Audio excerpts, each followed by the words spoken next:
Hello, everyone, and welcome to the TTV Modcast, episode 16. Woohoo! Yeah, get hyped. Reusing the same joke for multiple episodes. But this time we have John. So speaking of names, I'm Waj. Oh, slime. I'm a mystery guest. So speaking of names, how about that one guy who has a name? His name is Link. He's a star of The Legend of Zelda. He's also like 20 different guys across space and time, across 3 different timelines. And Waj, I'm sure you absolutely love that timeline, right? Yes, I hate the timeline with a burning passion of several thousand suns. And it's mainly because it needlessly complicates things, and just, in general, the Link dies timeline. It's just so dumb. Link can, die in pretty much every game. Why is Ocarina of Time so special in that regard? Because the hero of time, he's the one that unites everyone and everything. He's very important. Watch it. Realize, he's the hero of time. Everything is focused around the hero of time. Yeah, screw the Hero of Time, and like Hero of Wind. Isn't the Hero of Time the one that in the game of the one that you like, the Majora's Mask? Isn't that the Hero of Time? That's true. That's true. But that's the different timeline. I like that timeline better because it has Majora's Mask. It's just complicated. It's just why does it need to be that way? And then people try to finagle this new Zelda game into the canon somehow, but a lot of things are throwing people for loops. Like the fact that there are the guys from Wind Waker, the Koroks, like these little sentient trees, basically, in the new Zelda game, Breath of the Wild. Oh, is that those little dudes with the leaf face? Those are in the Breath of the Wild? Yeah, it was in the trailer. How much have I missed out, man? I'll be honest, I haven't actually watched the entire trailer, so I should probably actually do that at some point. I think I did see the trailer. I don't know what I'm talking about. I think there was that whole 40-minute discussion. And is that the Twilight Princess wolf?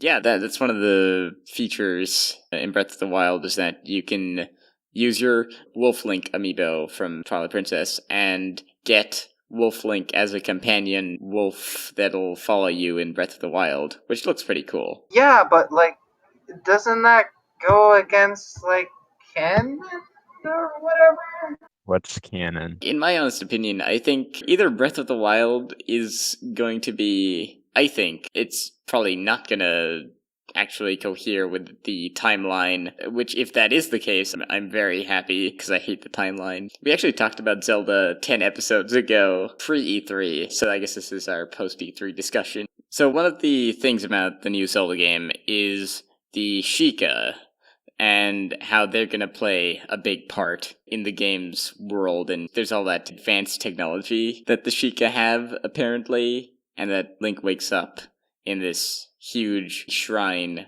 and he gets this futuristic passport called a Sheikah slate that allows him to go into these mini dungeons. And so the thing about it is that the Sheikah are first seen in Ocarina of Time. Impa was essentially the last of the Sheikah. So something happened to the Sheikah before Ocarina of Time. So some people try to place Breath of the Wild before Ocarina of Time. But then the Koroks are there, too. And those happen at Wind Waker, which is in a different timeline after Ocarina of Time. So some kind of shenanigans is going on. And if they create a fourth timeline split, I will literally freak out in rage. Isn't it possible that the little dude, the leaf dudes, that they could exist in another timeline, in a different time? I'm pretty sure the origin is that they're apparently some kind of reincarnation of the Kokiri, because when you meet them in Wind Waker, they're all huddled around the new Deku tree that would have sprouted up. In Ocarina of Time, there's that little sprout that pops up, so he eventually grows up, and then there's all these Koroks that surround him, so people think that those are somehow the Kokiri children mutated into weird tree things, or I don't know, maybe magic Magic Cell is the best explanation. So that's the whole timeline disparity thing, though. It's like, because if the game takes place after Wind Waker, then how are the Sheikah still, like, the Sheikah just don't make sense. That's the thing. I think we talked about it briefly in the last episode, actually, talking about how a prequel is more technologically advanced than its sequel. Like, that's basically what the new Zelda game is with the Sheikah. The Sheikah are apparently this dead, advanced civilization. So they have all this cool futuristic technology, then they die out at some point, and then it goes back to the Stone Age. You can't say that's necessarily not unrealistic, because, I mean, that's happened in real life. Because, like, you know, you think of the Romans, the Greeks, the Egyptians, all those great societies that were built up, and they all went bye-bye for various reasons. Okay, I guess that's true. But yeah, it is kind of weird that they focus on the Sheikah now. But I'm still really excited about the game, though. It looks incredible. It really seems like Nintendo actually had listened to people after Skyward Sword came out, because Skyward Sword, not a fan favorite. I've never actually played Skyward Sword or seen Skyward Sword at all, really. I played it twice. Why? Yeah, I don't know. I played it once on, like, the regular story mode, and then you unlock hero mode. And so I just, I don't know. I just played it on hard mode. The main reason that people don't like Skyward Sword, I think, is the fact that the worlds, the levels, are so disconnected from each other. Because, like, basically, in Skyward Sword, you know, there's the Sky World, and there's 3 other regions. There's, like, the grass, you know, the forest region, the desert, and the volcano. You know, pretty standard. And so the thing about it is that from the Sky World, you have to drop into one of the regions, and you can't go from region to region. That's the thing.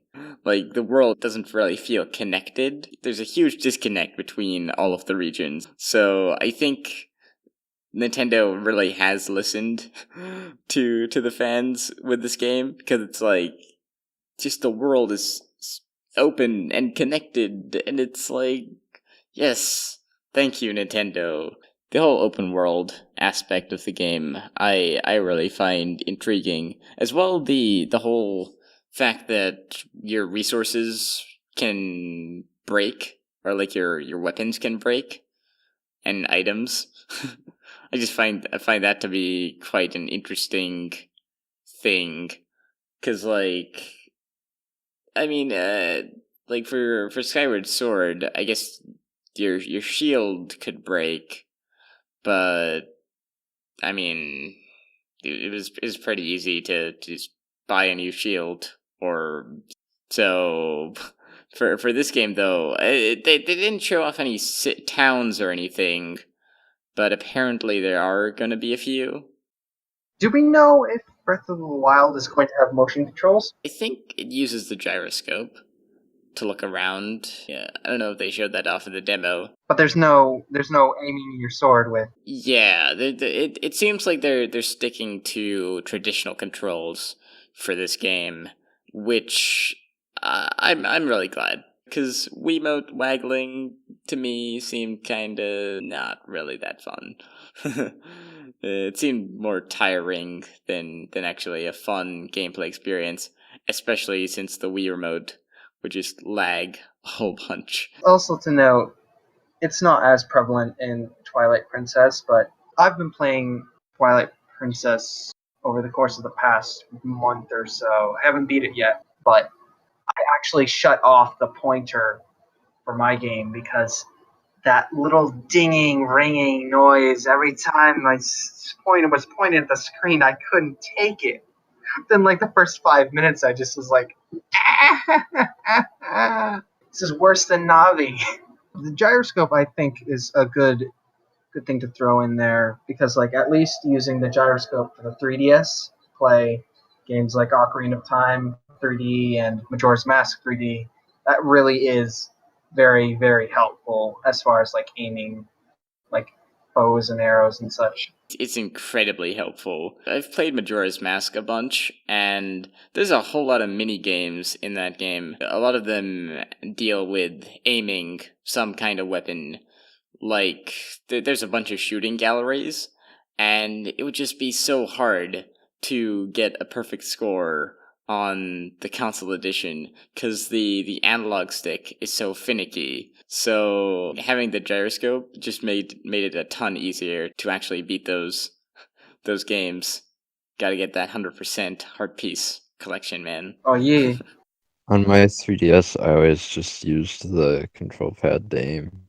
Wow, John, you need to get good. Learn to snipe those Gerudo soldiers from like 10,000 feet away, then teabag them. I totally didn't do that when I was infiltrating the Gerudo fortress at all, or anything like that. Nope, never. Definitely not.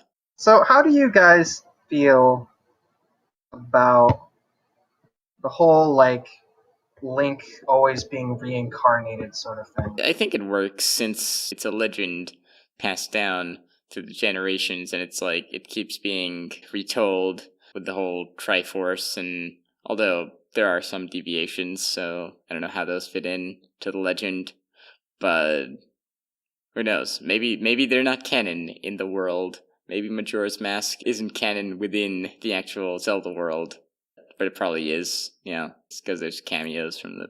I don't know. There's certain dialogue that hints towards. Basically, Nintendo doesn't care about the timeline. That's the thing, really. Like the whole third timeline thing or split was basically a cop out.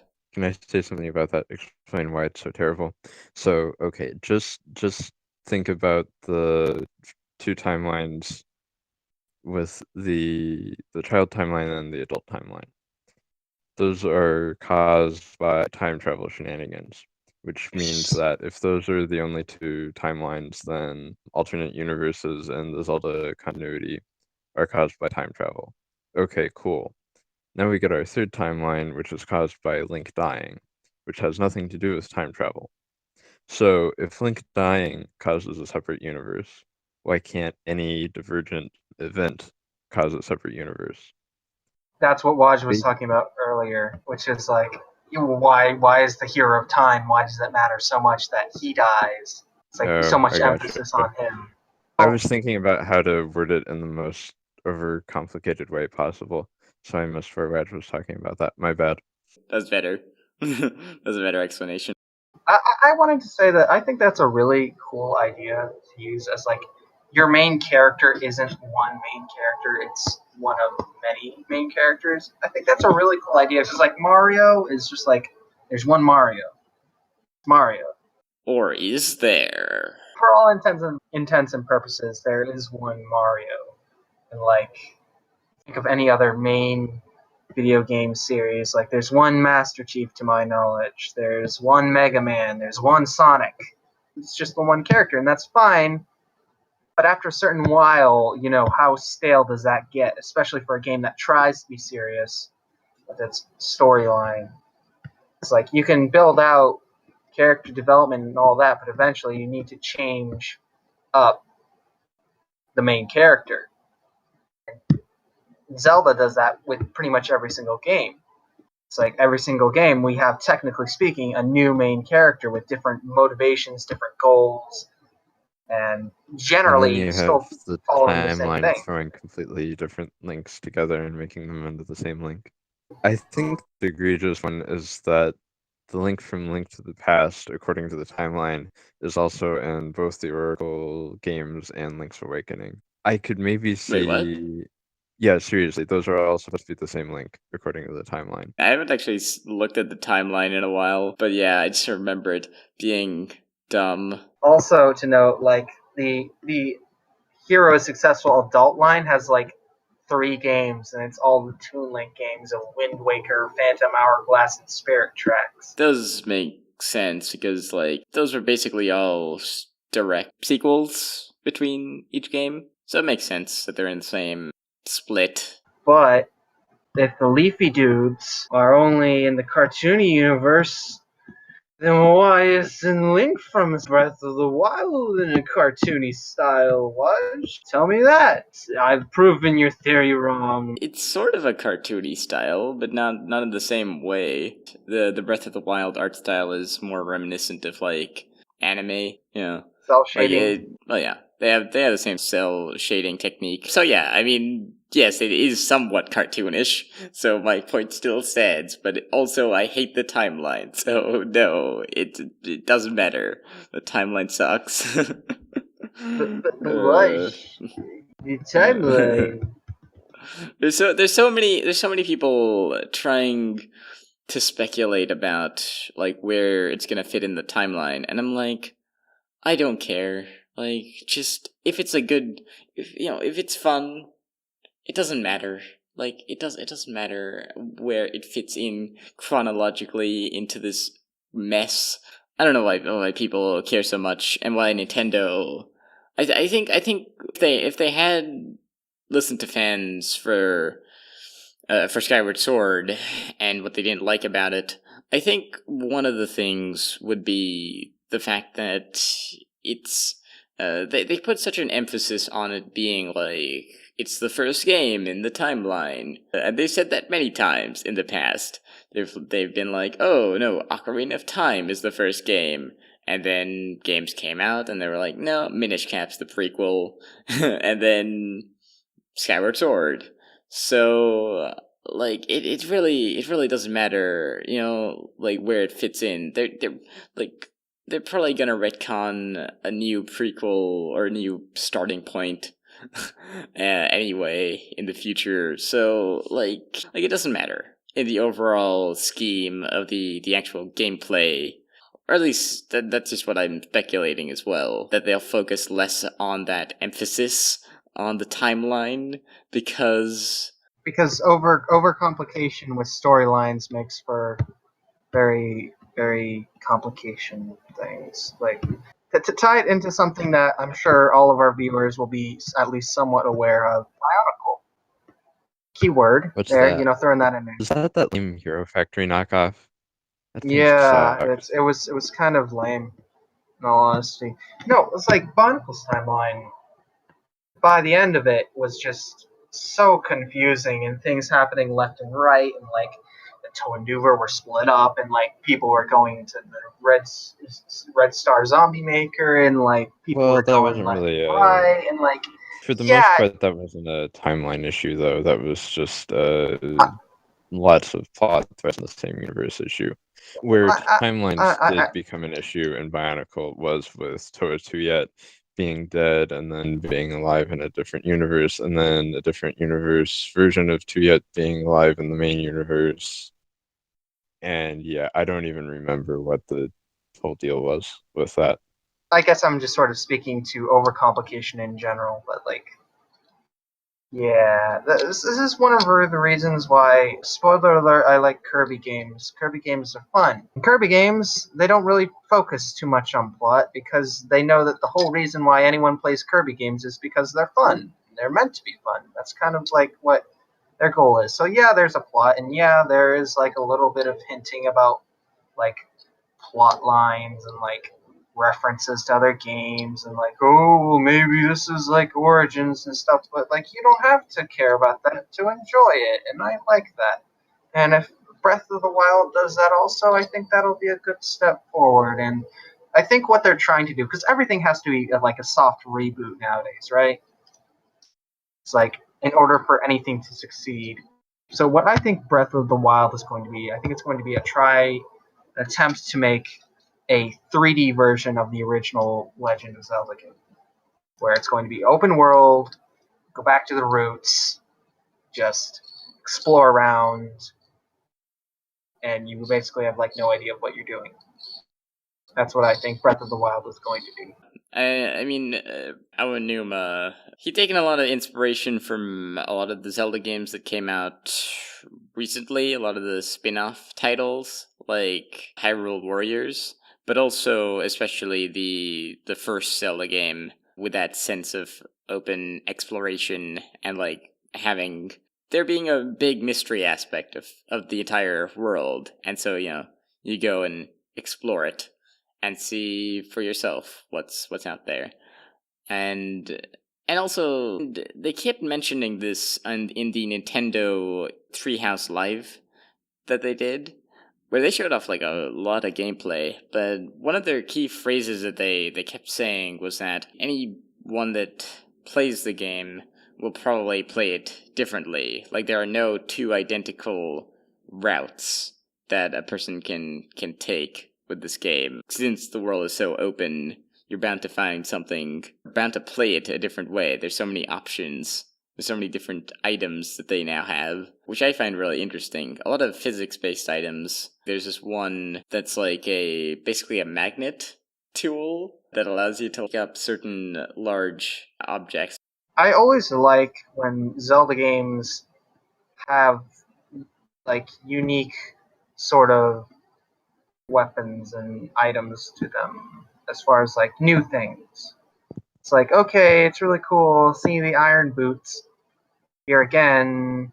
Like, are you using those in a new way? Like Twilight Princess, you use those to wrestle Gorons and walk on magnetic walls, and like new stuff, new items, new ways of using old items. I like all that. I think it's pretty neat.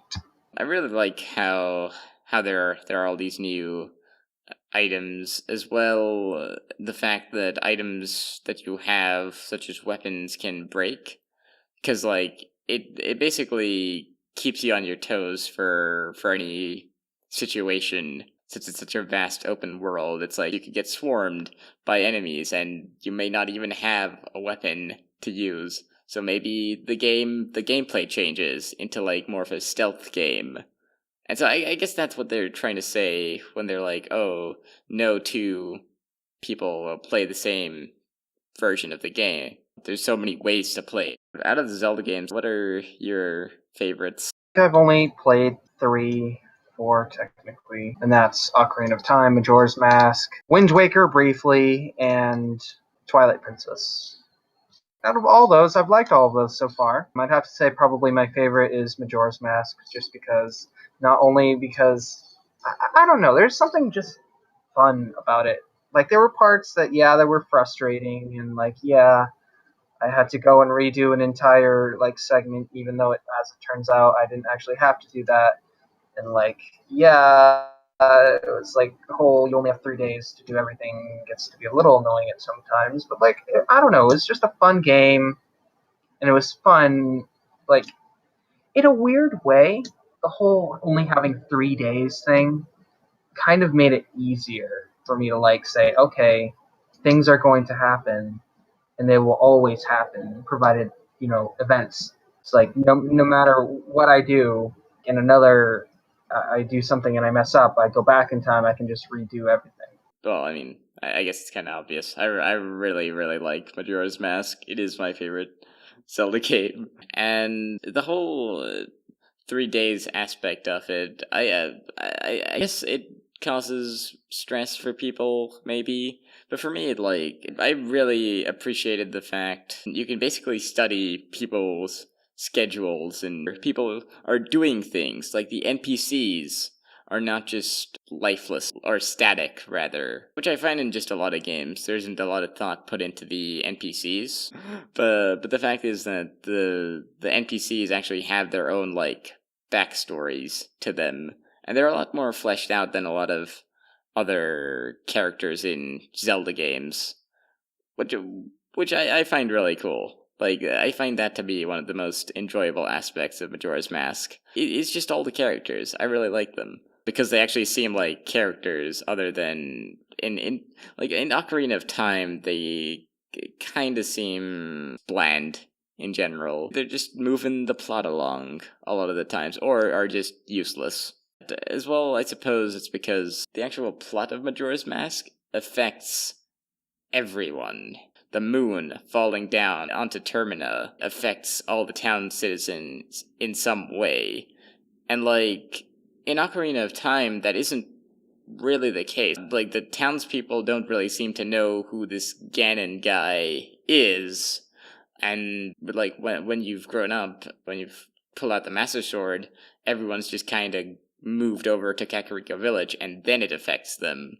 But that sort of shift is pretty static. It's just like, oh, this whole stuff happens when you time leap. But in Majora's Mask, it's like each day, as the moon gets closer, people get more and more afraid. Some accept their fate. Some are just frightened out of their mind. And it's like, it's just such good characterization, I think. And it's like, I really haven't seen that in other Zelda games. I suppose it's because there's just such a central thing, that moon hovering above, that is always watching and plummeting ever closer.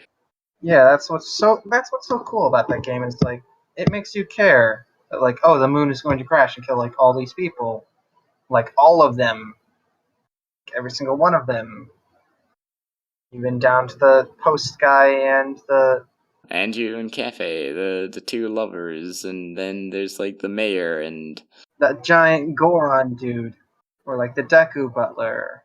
they're all likable in some way. Even the zombies are kind of likable. Right, yeah. Like in Ocarina of Time, it's the Redeads and the Gyptos.